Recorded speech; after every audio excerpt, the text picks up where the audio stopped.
Le prix d'un hectare de terre agricole en Bretagne, 200 fois moins qu'en Champagne. Point complet sur ce marché à part dans le panorama de la Bretagne.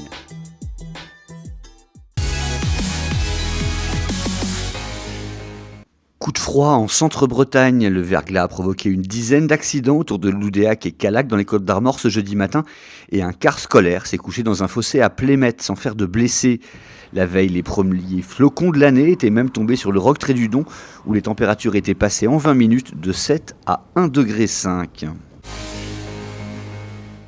Mobilisation pour l'hôpital ce jeudi dans toute la France et notamment en Bretagne. Les manifestants étaient environ 400 à Brest, 500 à Quimper et quelques dizaines à Concarneau sur le site de l'hôpital. À Saint-Brieuc, ils étaient environ 80 et d'autres rassemblements ont eu lieu à Lannion, Paimpol ou encore Dinan. À Vannes, seule une cinquantaine des quelques 1300 agents se sont mobilisés. À Rennes, enfin, environ 200 médecins et internes se sont rassemblés devant le CHU. Travaux en urgence sur le cordon dunaire ce jeudi matin au Treustel à Combritte dans le sud Finistère pour renforcer la dune fragilisée ces dernières semaines, notamment par la tempête Amélie. 750 mètres cubes de sable doivent être déplacés dans l'opération. Quelques 400 habitations seraient directement impactées si le cordon devait céder à l'occasion d'une grande marée.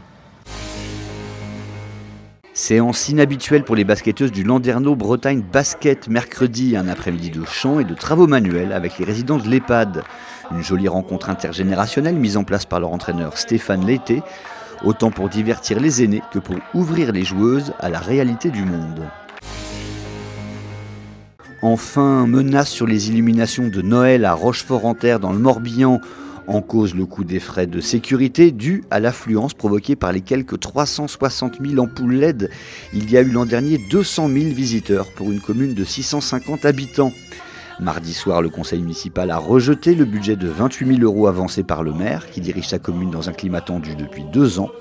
Un conseil municipal extraordinaire est convoqué lundi prochain pour statuer définitivement sur le sujet.